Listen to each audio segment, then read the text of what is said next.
हरे कृष्ण। तो अभी वापस से हम इसको रिकैप करते हैं फर्स्ट श्लोक को। ये सैद्धांतिक श्लोक है। ये 3 श्लोक बहुत इंपॉर्टेंट है, जैसे मैंने पिछले वीक बताया था, फर्स्ट, सेकंड और थर्ड। तो आप लोग सोच रहे होंगे कि बार बार एक ही श्लोक को क्यों ये किया जा रहा है। तो आप लोगों को बता दें, क्योंकि ये 3 श्लोक है, यही आधार स्तंभ है। इसको अगर हम ठीक से समझ लेंगे तो हमें भागवत और अच्छे से समझ में आएगी।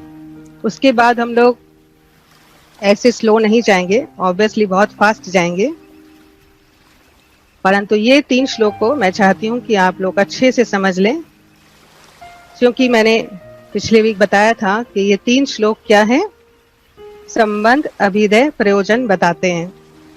तो हमारे जितने भी सारे वेद शास्त्र हैं, सब में आपको 3 चीजें ही मिलेंगी, 3 नॉलेज, 3 प्रकार का ज्ञान। क्या ज्ञान? संबंध ज्ञान, अभिधेय ज्ञान और प्रयोजन।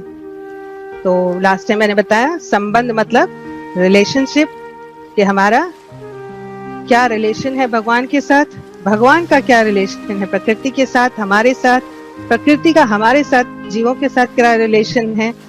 इस तरह का जितने भी संबंध हैं उसका ज्ञान पूरा, यहाँ तक कि हमारा डेमीगॉड्स के साथ क्या रिलेशन है, डेमीगॉड्स हमारे लिए क्या ये करते हैं, वो सारा जितना भी सारे वेद शास्त्रों में इसी के बारे में दिया हुआ है।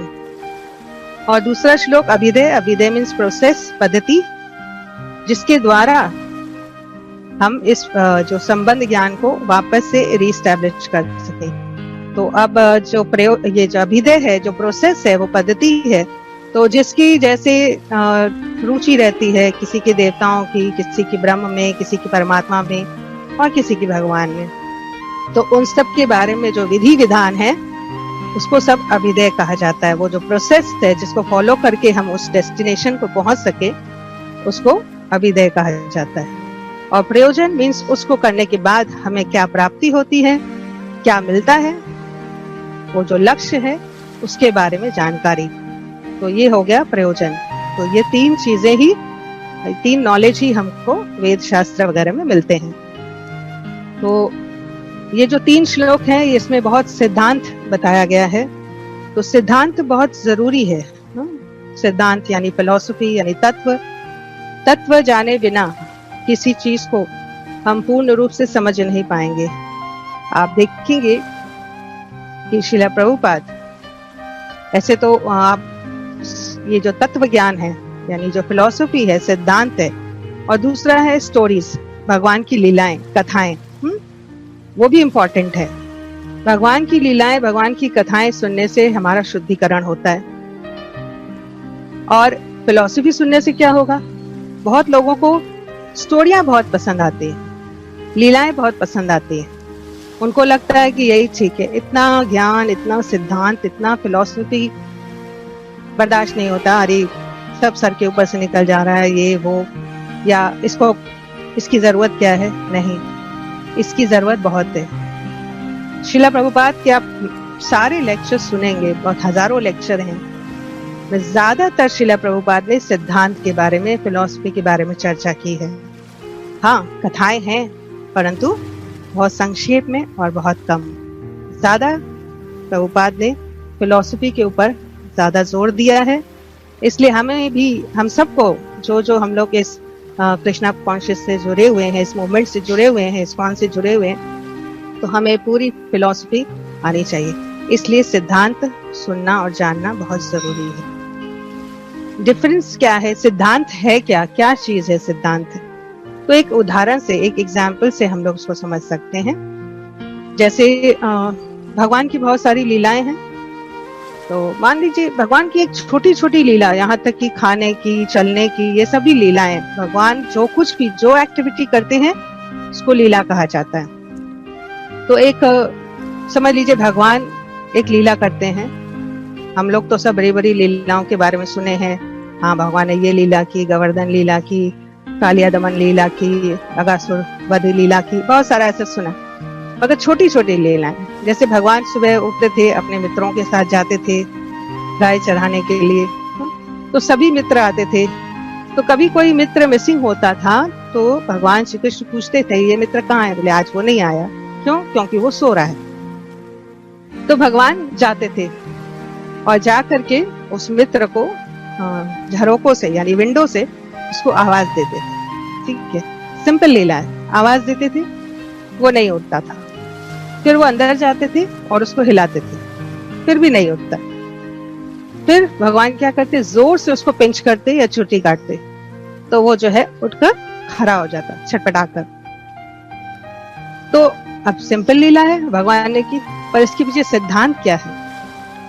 ये सिद्धांत जो है ये हम लोग जब तक भक्ति में परिपूर्ण नहीं हो जाते, जो बड़े बड़े आचार्य, जो बड़े बड़े संत, जो शुद्ध भक्त हुए, वो लोग ही इन सबको रियलाइज करके हम लोग को बताते हैं। तो इसलिए श्रील प्रभुपाद के द्वारा जो परपट है वो सब हमें सिद्धांत बताते हैं। तो इस लीला में क्या सिद्धांत है कि इस लीला में ये सिद्धांत है कि जैसे आवाज देते हैं भगवान, यानी कि भगवान ने जब ये सृष्टि बनाई, साथ में ये वेद शास्त्र हमको गीता भागवत दिए, अब इसमें भगवान की वाणी है, आप सुने, यानी कि भगवान आवाज दे रहे हैं, परंतु लोग सोए हुए हैं, आवाज से नहीं उठ रहे हैं। तो फिर जाकर भगवान थोड़ा झिझोड़ते हैं, मीन्स फिर कोई गुरु, कोई आचार्य, कोई शुद्ध भक्त, कोई प्रचारक, प्रीचर आते हैं, बताते हैं, जगाने की कोशिश करते हैं, फिर भी वो नहीं उठता है। तो फिर अंत में भगवान क्या करते हैं, पिंच करते हैं, चींटी काटते हैं। इसका मतलब ये जो पिंच करना हुआ, इससे पहले ही जाग जाएं तो बहुत अच्छा, नहीं तो आज का जो आप लोग देख रहे हैं सिचुएशन, पैंडेमिक सिचुएशन, ये क्यों है? ये एक तरह से चींटी काटने के बराबर है कि कितना सोए रहोगे, अब जाग जाओ। तो ये जगाने के लिए है, भगवान जागृत करना चाहते हैं हर जीवात्मा को।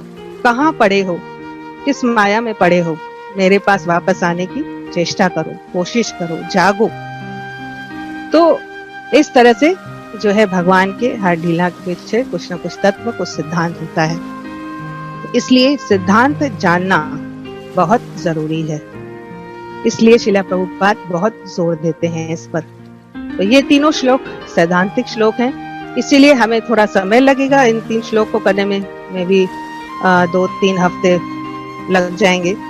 उसके बाद हम जो भागवत जाएंगे तो थोड़ा फास्ट में जाएंगे, जहाँ इंपॉर्टेंट होगा वहां पर डिस्कस किया जाएगा, इसमें कोई बात नहीं है। तो इसलिए वापस से मैं इस श्लोक को रिकैप करती हूँ, ताकि जो लोग आज जुड़े हैं, जो लोग पिछले हफ्ते नहीं थे, या प्लस जो जुड़े हुए थे सब भूल जाते हैं, से वापस रिकैप होने से बहुत अच्छा रहता है। तो श्लोक था ओम नमो भगवते वासुदेवाय, स्टार्ट किए हैं वेद व्यास जी, और एंड करते हैं इस श्लोक का, पहले श्लोक का सत्यम परम धीमहि। तो स्टार्ट किया ओम नमो भगवते वासुदेवाय, तो वासुदेव यानी भगवान श्री कृष्ण वासुदेव, परम सत्य धीमहि, तो मैं उस परम सत्य, वो परम सत्य कौन है? वो वासुदेव है, उसको पहले उन्होंने मेंशन किया। धीमहि मैंने उसका ध्यान करता हूँ, मैं उस परम सत्य का ध्यान करता हूँ जो भगवान श्री कृष्ण वासुदेव हैं। तो अब उस परम सत्य का ध्यान कर रहा हूँ, वो परम सत्य वासुदेव है। अब उनका क्या कार्य है, वो क्या किए, उनके बारे में 6 पॉइंट्स इसमें बताए गए हैं इस श्लोक में। पहला पॉइंट, जन्मादियस्य यतो अन्वयात्। जन्मादियस्य, वो जन्म आदि, बोलते हैं जन्म एसेट्रा एसेट्रा हम लोग बोलते हैं, आदि मतलब एसेट्रा एसेट्रा। तो मैं फर्स्ट वर्ड बता रहे, जन्मादियस्य मीन्स जन्म आदि, जन्म के साथ साथ पालन भी होता है, पालन के साथ साथ संहार भी होता है। तो इन ये तीनों सोर्स, तीनों के सोर्स कौन है? भगवान वासुदेव, वो परम सत्य। तो ये फर्स्ट, जन्मादियस्य यतो अन्वयात् इतरस्य चार्थेष्व अभिज्ञस्य। इतरश्च चार्थेष्व, ये 2 वर्ड है, इतरश्च चार्थेष्व। इतरस् मीन्स प्रत्यक्ष डायरेक्ट, अप्रत्यक्ष इनडायरेक्ट। तो डायरेक्टली इनडायरेक्टली भगवान अभिज्ञ हैं। इतरश्च चार्थेष्व अभिज्ञ स्वराट। अभिज्ञ means he is aware of everything, वो अभिज्ञ है। चाहे डायरेक्ट चाहे इनडायरेक्ट, वो सब चीज से परिचित हैं, सब चीज के बारे में जानते हैं। तो फर्स्ट है जन्माद्यस्य, देन अभिज्ञ, देन स्वराट। स्वराट मीन्स फुल्ली इंडिपेंडेंट। वो क्या है? फुल्ली इंडिपेंडेंट है। हम सब डिपेंडेंट हैं, परंतु वो भगवान ही एक है जो फुल्ली इंडिपेंडेंट है, स्वराट। फिर तीसरा कहते तेने ब्रह्म हृदय आदि कवये मोहयंती यत सूर्य। सेकंड लाइन, तेने ब्रह्म हृदय आदि कवये। भगवान ने ये सारा नॉलेज सबसे पहले, अब कोई कह सकता है कि ये नॉलेज हम लोग को शास्त्रों में लिखा हुआ है इसलिए पता चल रहा है, तो शास्त्र किसने लिखे? ये तो लिखा हुआ है। यहाँ पर उस बात को भी क्लियर कर रहे हैं कि ये किसी मंडेन व्यक्ति के द्वारा लिखे हुए नहीं हैं, और ये जो आया है ये ज्ञान, ये भगवान ने डायरेक्ट ब्रह्मा जी को, तेने ब्रह्म हृदय, ब्रह्मा जी को हृदय में उन्होंने इम्पार्ट किया है इस नॉलेज को डाला है। आदि कवय मीन्स, आदि कवय ब्रह्मा जी को कहा गया। वो जो नॉलेज है भगवान ने उनको इम्पार्ट किया है। यानी इससे हमें ये पता चलता है कि अगर हमें भी नॉलेज गेन करना है, ऑब्वियसली पढ़ना है, कुछ करना है, परंतु जब गुरु के द्वारा, जब गुरु की सेवा के द्वारा ये नॉलेज जो है, ये ज्ञान जो है हमारे अंदर इम्पार्ट होता है। ये जो भगवत तत्व ज्ञान है ये गुरु के माध्यम से हमारे अंदर इम्पार्ट होता है। तो यहाँ पर एक ये सिद्धांत यहाँ प्रस्तुत हो रहा है। मोहयंती यत सूर्य, और ये सारा ज्ञान देते हैं और सबको मोह में डाल देते हैं, मोह में डाल देते हैं। यत सूर्य मीन्स जो ज्ञानी ऋषि मुनि लोग होते हैं बड़े बड़े, वो लोग भी मोह में पड़ जाते हैं। यहाँ तक कि हम लोगों ने डिस्कस किया ब्रह्मा जी भी मोह में पड़ जाते हैं। क्या सचमुच में ये भगवान है? क्या सचमुच में ये परम सत्य है? वो भी मोह में पड़ जाते हैं। तो बड़े बड़े ऋषि मुनि ब्रह्मा जी तक मोह में पड़ जाते हैं। तो ये भगवान हमें मोह में डालते हैं। और ये मोह कैसा है? थर्ड लाइन में कह रहे हैं तेजो वारी मृदाम यथा विनिमयो। तेजो मीन्स अग्नि, वारी मीन्स जल, मृदाम मीन्स पृथ्वी। जैसे हम देखते हैं अग्नि में अगर बहुत तेज अग्नि हो तो दूर से देखेंगे तो ऐसे जल प्रतीत होगा कि जल है, जल हिल रहा है। और अगर कभी देखेंगे तो हमें जल में स्थल दिखाई देगा कि जल है, परंतु सामने जाएंगे तो दूर से देखेंगे तो ऐसा लगेगा कि स्थल है, मतलब कोई लैंड है। तो जल में स्थल, स्थल में जल, और ये सब ये इल्यूजन्स, ये मोहयंती, ये तो ये सारा संसार इसी तरह है, ये पूरा मोह में, इल्यूजन में। तो अब कोई कह सकता है तो ये भगवान ने ऐसा क्यों किया, क्यों मोह में डाला? एक्चुअली में भगवान ने ऐसा नहीं किया। भगवान हमें मोह में नहीं डाल रहे हैं, हम खुद ही मोह में पड़ रहे हैं। और दूसरे उसमें कह रहे हैं विनिमया यत्र त्रिसर्गो मृषा। ये कैसे होता है? ये क्यों हम लोग को इल्यूजन दिखता है? ये इल्यूजन दिखता है हमें सच इसलिए लगता है क्योंकि त्रिसर्गो मिश्रा, जो तीन गुण का मिश्रण है, विनिमयो, इन तीन गुणों के अंदर, इन तीन गुणों के आदान प्रदान जो हमारा कार्य होता है, हमारी क्रिया, हमारी प्रतिक्रिया जो भी होता है, इन तीन गुणों के अंतर्गत होती है। अगर हम तमोगुणी हैं, तमोगुण के स्तर पर हैं, तो हम उस हिसाब से क्रिया करेंगे, उस हिसाब से एक्टिविटी करेंगे। अगर हम रजोगुण में हैं, उस हिसाब से एक्टिविटी करेंगे, और अगर सत्वगुण में हैं तो उस हिसाब से एक्टिविटी करेंगे। अब ये तमोगुण में क्या होता है?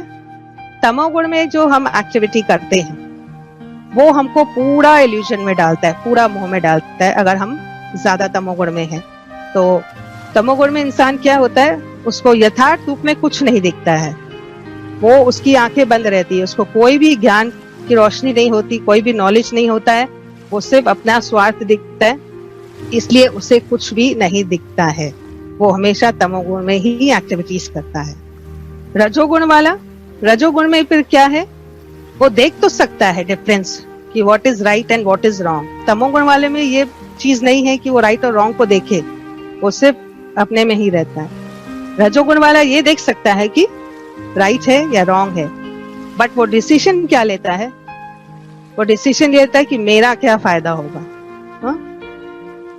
तो राइट हो या रॉन्ग हो वो करने से नहीं चूकता है, तो उसको ये नॉलेज होता है। और सतोगुण वाला क्या होता है, सत्वगुणी इंसान जो है वो पूर्ण रूप से उसकी आंखें खुली रहती है। He is enlightened by the knowledge. तो उसकी आंखें खुली, वो यथार्थ रूप में सब कुछ देख सकता है। तो इसलिए कहा जाता है कि आप तमोगुण से रजोगुण में उठिए, रजोगुण से सतोगुण में उठिए। सतोगुण में उठने के बाद जो चीज जैसी है वो नॉलेज हमको मिलती है, देखने को साफ साफ दिखता है।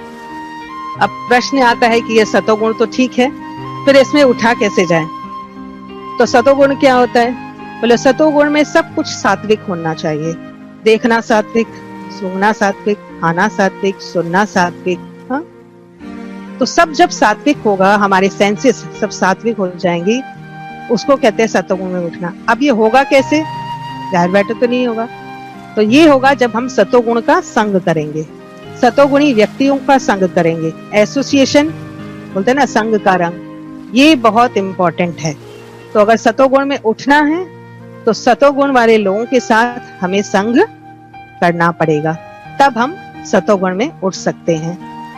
तो इसमें बहुत अच्छा एक रहीम जी का दोहा आता है, कहते हैं कदली सीप भुजंग मुख, कदली सीप भुजंग मुख, स्वाति एक गुण तीन, जैसी संगति बैठिए वैसो ही फलदीन। तो कदली और सीप और भुजंग मुख, कदली कहते हैं केले के पत्ते को, सीप यानी सिप शेल, और भुजंग मुख, भुजंग कहते हैं सांप को, सांप का मुख। ये तीन चीजें हैं, कदली, सीप, भुजंग मुख। स्वाति एक गुण तीन। एक स्वाति का नक्षत्र में जब बारिश होती है, वो जो स्वाति का जल है अगर कदली पर गिरता है और सीप पर गिरता है और फिर भुजंग मुख सांप के मुंह में डालता है, तो क्या होता है? ले जैसी संगति बैठी है वैसे ही फलदीन। तो अगर केले के पत्ते पर आता है तो वो कपूर बन जाता है, जिससे हम भगवान की आरती करते हैं। और अगर वही जल आपका सीप में गिरता है तो वो मोती बन जाता है। और वही जल अगर सांप के मुख में चला जाता है तो उसके अंदर वो जहर बन जाता है, बहुत ज्यादा पॉइजन वाला स्नेक हो जाता है वो। तो ये तीन, तो वही जल है स्वाति का, परंतु उसका एसोसिएशन कैसे हुआ?